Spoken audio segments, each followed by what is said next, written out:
칼슘은 8배, 비타민 E는 4배나 더 가득.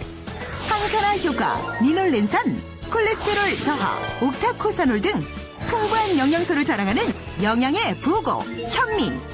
그런데 최근 농촌진흥청 발표에 따르면 현미의 싹을 0.5에서 1.5mm 정도 발화시켜 섭취할 경우 현미가 건강에 좋다는 건 이제 상식이 됐는데요.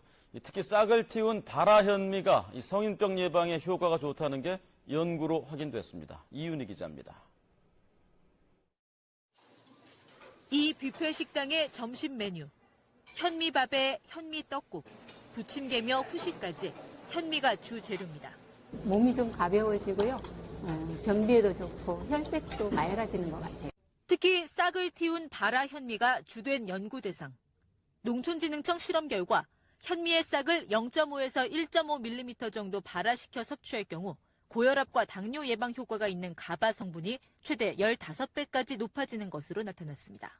그래서 가바라는 성분은 아미노산의 일종인데요. 항산화 작용이라든가 항암 작용 같은 그다음 면역력을 증진시켜주는 이러한. 박사님께서 그동안 연구하고 계신 발화 현미가 만들어지는 과정을 좀 공개해 주시죠. 네, 공개하기 전에 네. 먼저 여기 현미경에서 네. 발화가 뭔지를 진짜 한번 보고 가시죠. 발화가 네, 뭔지를 여기서부터. 예, 여기서 봐요. 일단 봐보세요. 발화가 뭔지를 네. 굉장히 폼나네요. 한번 봐보세요. 네. 오! 오! 신기하죠. 야, 크게 보니까 무슨 콩나물처럼 생겼네. 그렇죠. 여기에 싹이 토막이 나온 것들이 생명력 있는 쌀이라는 거예요. 도정 후 쌀룬이 20-30%가량 남아있는 쌀은 백미, 왕겨만을 제거해 쌀룬이 살아있으면 현미, 이 현미의 싹을 1에서 5mm 정도 틔운 쌀이 발화현미인데요. 백미에 의해 식이섬유, 칼슘, 비타민, 가바 등 영양 성분의 함량이 높습니다. 그러니까 이게 어떻게 만들어지는지를 보여달라니까요. 네, 지금 보러 가시죠. 이걸 보러 가시죠. 네, 가시죠. 영양 성분은 95%가 쌀룬과 쌀겨층에 들어가 있습니다. 영양소가 풍부한 현미를 발화시키면 현미에는 없었던 새로운 성분이 생겨나거나 소량 함유된 성분이 증가되기도 하는데요. 칼슘은 약 5배, 비타민 B1은 약 10배, 식이섬유 등의 영양 성분은 약 15배나 증가하게 되고 가바나 SOD 같은 물질들이 생겨나게 됩니다. 그중 가바는 고혈압, 동맥경화 등 혈관 질환에 도움이 되고 우리 뇌의 신경 전달을 활성화시키는 작용을 합니다.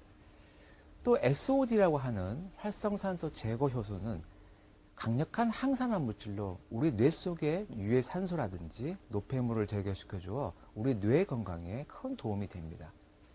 그 밖에 발화현미는 폴리페놀, 비타민 E, 마그네슘 등이 많이 풍부해서 면역력 강화나 피로 해소에 효과적이고 또 백미보다 약 10배 이상 많은 식이섬유가 함유되어 있어서 변비라든지 대장암, 당뇨병 등에 예방하는 데 많은 도움을 줍니다.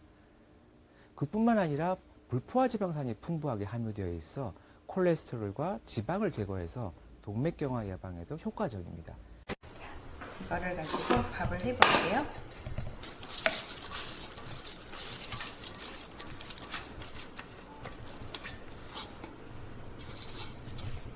(1.5배) 붓겠습니다.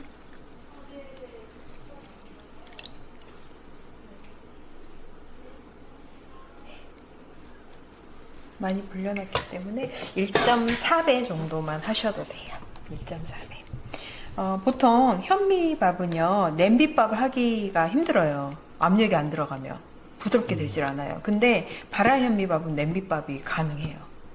그게 장점이죠. 이게 물에 잠겨 있는 동안에 약간 군내가 좀 나거든요. 그래서 그런 냄새 같은 거, 그런 것들을 좀 제거하기 위해서 약간 불필요한 그런 성분을 날려보내기 위해서 처음에는 뚜껑을 열고 끓입니다.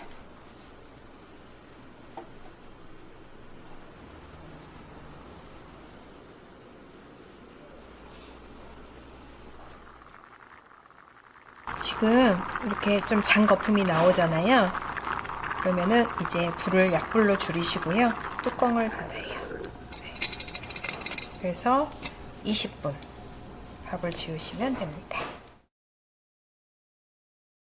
자, 20분이 지났어요. 열어볼게요. 자, 주세요. 이렇게 구멍이 송송송송 뚫린 게 보이세요? 공기구멍. 네. 이 사이사이로 이제 그 수증기가 빠져나와서 이렇게 구멍이 송송송 뚫렸는데 이게 이제 밥이 다 됐다는 표시입니다. 자, 이 상태를 확인한 다음에 불을 끄고 뜸을 들일 거예요. 그래서 한 5분에서 10분 정도 뜸을 들인 후에 이제 밥을 푸시면 됩니다. 자, 뜸도 다 들었어요. 한번 밥을 퍼보겠습니다.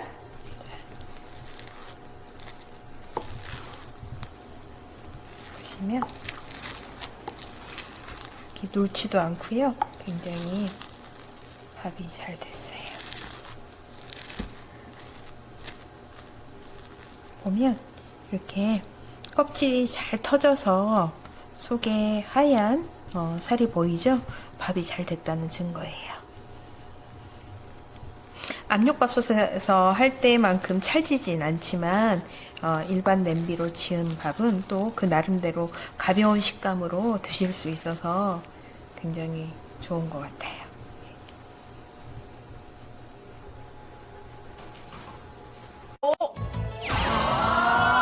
가루를 내서 현미 가루. 이 발화를 뭘 할 수 있을까 했는데 가루를 냈네요.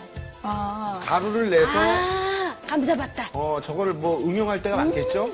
가루를 내놓고 이것저것 이렇게 활용을 하는 건가 봐요? 네, 그야말로 만능이에요. 만능. 네. 네. 먼저 가루 만드는 방법부터 제가 알려드릴까요? 네. 그냥 마른 후라이팬에 발화 현미를 네, 발화가 된 현미를 붓고 그래서 중불 정도로 예, 노르스름 할 때까지 이렇게 볶아주세요. 식혀서 믹서기에 넣고 갈아주시면 되세요. 갈면 이렇게 되는 거죠? 아주 곱게 갈을수록 예. 자, 이제 발화 현미 가루를 냈습니다. 이걸 어디에 이제 만능으로 어떻게 사용을 하면 좋아요? 제일 먼저 나물을 이렇게 무칠 때 이 가루를 넣어서 무치면 엄청 고소해요. 먹어봐도 막 고소가 뚝뚝 떨어져. 진짜 고소해요. 일반 깨를 넣는 거랑 발현미를 넣는 거랑 어떻게 다른지 궁금하네요. 깨를 넣는 것보다 더 고소해요. 네, 영양적인 면에서도 훨씬 좋으실 거예요. 매번 우리가 정월 대보름마다 나물을 무치는데 이렇게 평소보다 다른 방법으로 한번 무쳐보는 것도 좋을 것 같아요. 지금 우리 탄수화물, 단백질, 칼륨 이런 성분들이 많이 충분히 있잖아요. 나물에 없는 성분들이 우리가 발화현미에 있거든요. 그리고 이제 양념을 그 나물에 탁 접착하게 하는 역할을 해주면서 구수하니까 좋고요. 지금 영양 면에서는 아주 궁합이 잘 맞습니다.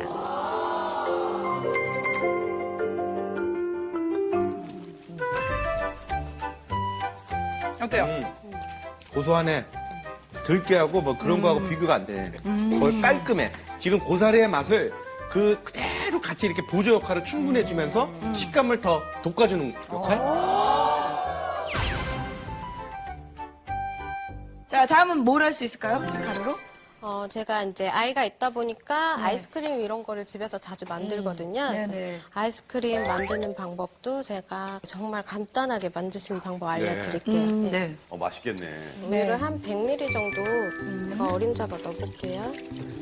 그다음에 생크림, 생크림도 100ml 요? 넣어주시고 꿀 한 스푼 정도. 설탕 넣어도 되고요. 아니면 꿀로 그냥 대체하셔도 되고요. 2개 정도. 그리고 이제 결정적으로 가루를 3큰술 정도 넣어주시면 더 강한 맛을 원하면 더 많이 넣어도 되겠네요. 그럼요. 예. 근데 조금 퍽퍽할 수도 있어요. 그렇죠. 이렇게 해서 이제 믹서기에다가 한번 이렇게 윙 갈아서 섞어주시면은 잘 섞이게요. 잘 섞이거든요. 예. 예. 그렇게 하시면은 해서? 예. 10시간 정도 얼리시면 돼요. 얼리면서 중간에 긁어서 샤베처럼 긁어서 놓고 중간에 얼었을 때 또 긁어 놓고 이런 과정을 여러 번 하면 할수록 훨씬 더 부드럽게 애만 돼요. 줘야겠네. 지금은 뭐 보시다시피 이렇게 멀쩡합니다. IMF 때 제가 대기업의 계열사 사장으로 일을 하고 있었는데 충격을 받고 쓰러졌습니다. 저는 정상혈압으로 알고 살아왔는데 어느 날 보니까 고혈압인 거예요. 병원에서 치료하는 과정에서 식이요법으로 이런 건 먹어서는 안 된다라는 게 있는데 그걸 보니까 다 내가 좋아하는 것만 못 먹게 하는 거예요. 고기도 기름기 많은 걸 먹지 마라. 오징어에도 콜레스테롤이 높으니까 오징어도 삼가는 거고. 그래서 제가 식이요법